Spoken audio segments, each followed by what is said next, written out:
LCR circuit पे आ जाएंगे। तो अब बात करेंगे आप एलसीआर सर्किट। एलसीआर सर्किट नाम से क्लियर है, इसमें बेटा एक इंडक्टर एल होता है, एक कैपेसिटर सी होता है, एक रेजिस्टर आर होता है। तो आर सी एल तीनों सीरीज में है।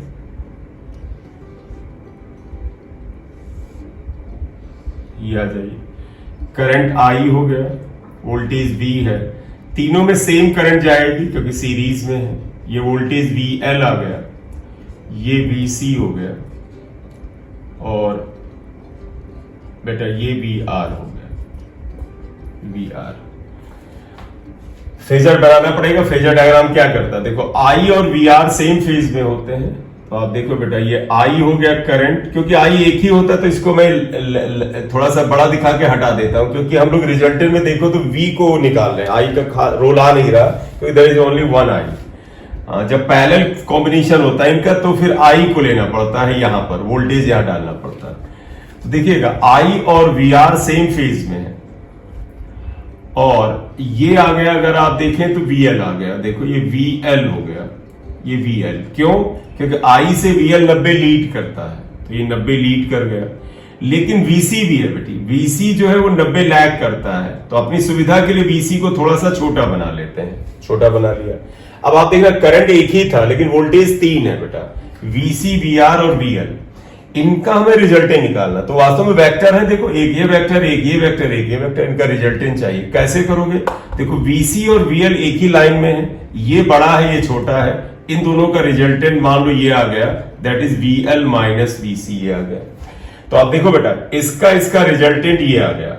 अब आप देखो ये रिजल्टेंट और वी आर दोनों 90 डिग्री पे हैं, तो आपको इसका फेजर बनाना पड़ेगा और पैरेललोग्राम से आएगा, तो ये आएगा। देखो तो फिर से देखिएगा बेटा, ये VC डाउनवर्ड है, VL अपवर्ड है, इन दोनों का रिजल्टेंट ये आ गया। अब इसका ये वैल्यू और VR 90 डिग्री पे, इनका रिजल्टेंट बेटा इस एरो से आएगा, और ये एरो क्या पा गया, ये arrow V equal to under root, ये आ जाएगा VR square plus VL minus VC का होल स्क्वायर। क्यों आएगा बेटा? देखो ये वेक्टर, ये VL माइनस VC और VR 90 पे है, 90 पे रिजल्टेंट क्या होता है, इसका स्क्वायर प्लस इसका स्क्वायर। ये क्लियर? तो अब आप देखो यहां फेज डिफरेंस फाई ये आ गया, आई और वी में ये फेज डिफरेंस है। अगर निकाला तो tan फाई इक्वल टू ये वाला वेक्टर, ये वेक्टर देखो, ये अगर VL माइनस VC है तो ये भी VL माइनस VC हो जाएगा, यहां से निकल आएगा। बोले इतना फेजर क्लियर हो गया? ठीक है, तो अब आप यहां आइएगा, बताइएगा रिजल्टेंट वोल्टेज V आया, और तुम्हें पता है रिजल्टेंट वोल्टेज ही अप्लाइड वोल्टेज है। Resultant voltage V equal to हो गया अंडर रूट बेटा VR square plus VL minus VC का होल स्क्वायर, इक्वेशन 1। अब आइएगा VR और VL VC की वैल्यू तुम्हें पता, V इक्वल टू था, देखो VR है IR, VL है IXL माइनस IXC का होल स्क्वायर।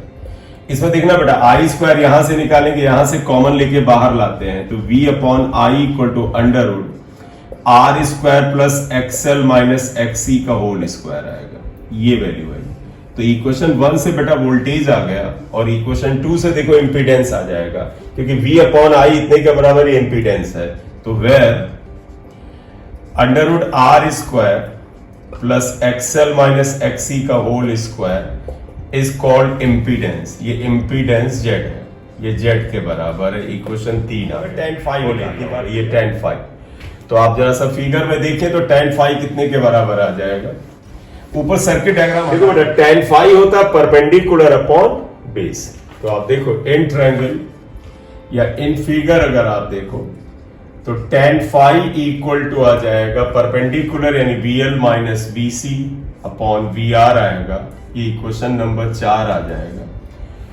और tan phi equal to VL को IXL कहते हैं, IXC आ जाता है अपॉन IR आ जाता है, I कॉमन लेके कैंसिल कर दो, tan phi equal to XL minus XC upon R आ जाएगा।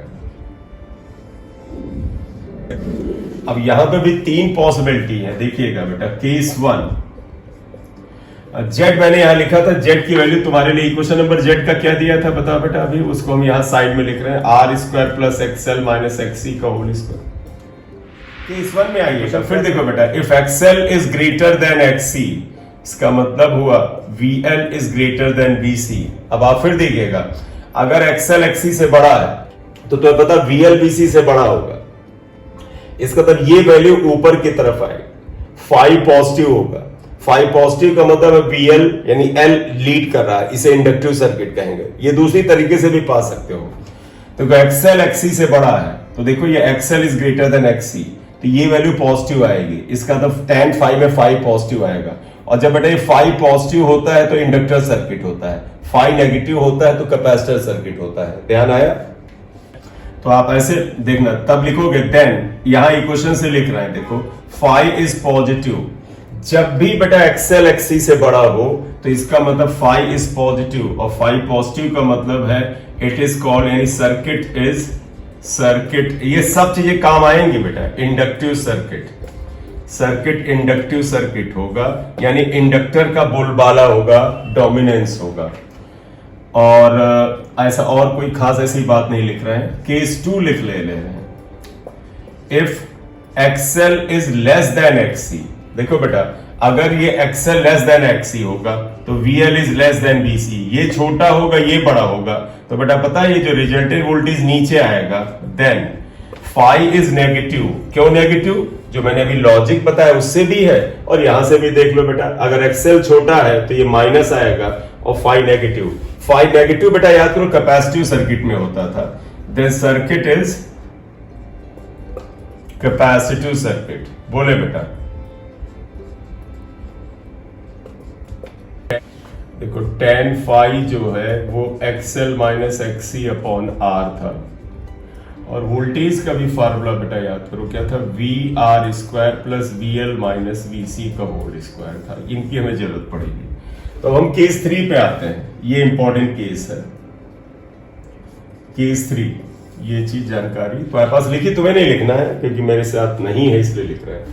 If XL equal to XC, अगर आप आ जाइए, अभी हमने एक्सएल ग्रेटर लिया था, स्मॉलर लिया था, अब XL is equal to XC, then आप समझिएगा VL is also equal to VC. तो बेटा बताइएगा, अगर एक्सएल एक्ससी के बराबर है, जरा tan 5 में बताओ, एक्सएल एक्ससी बराबर है तो फाई क्या आ जाएगा, 0 आ जाएगा।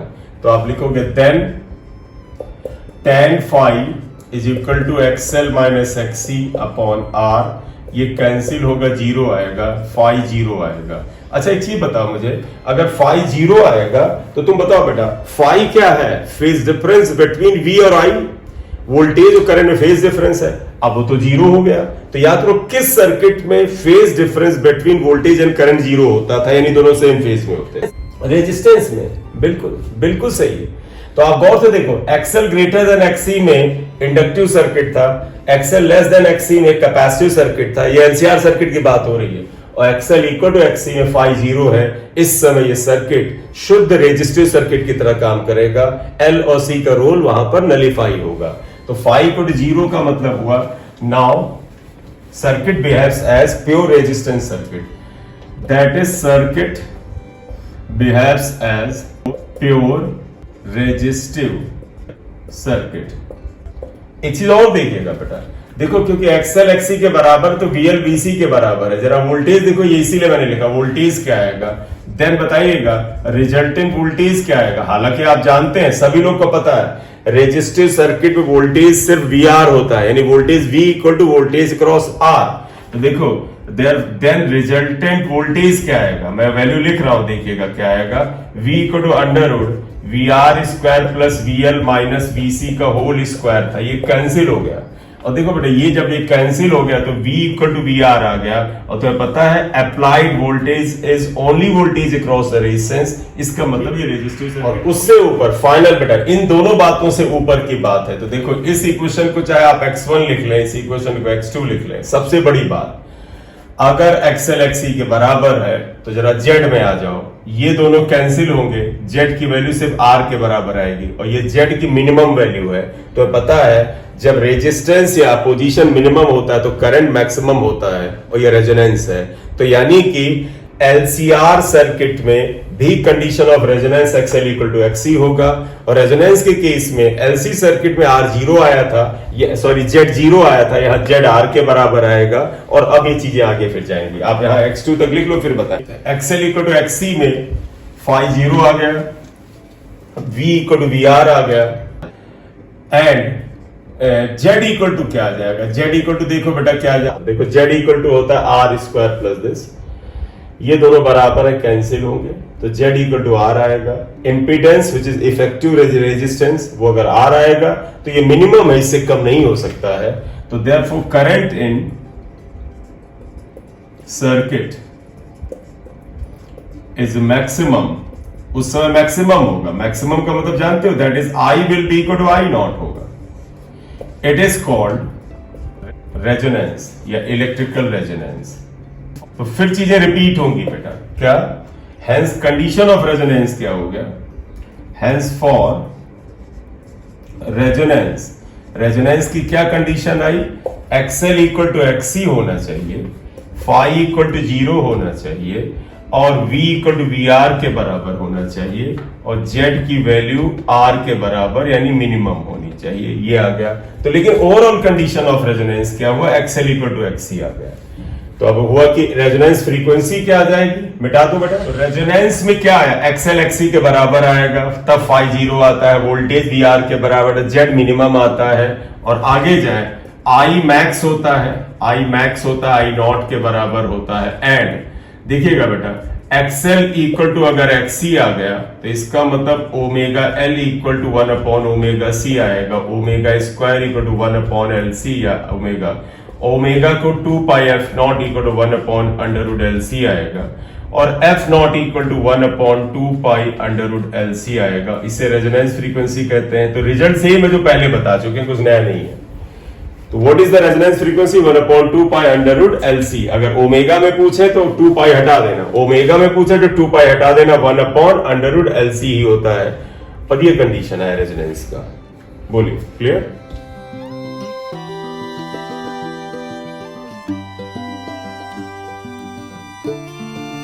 you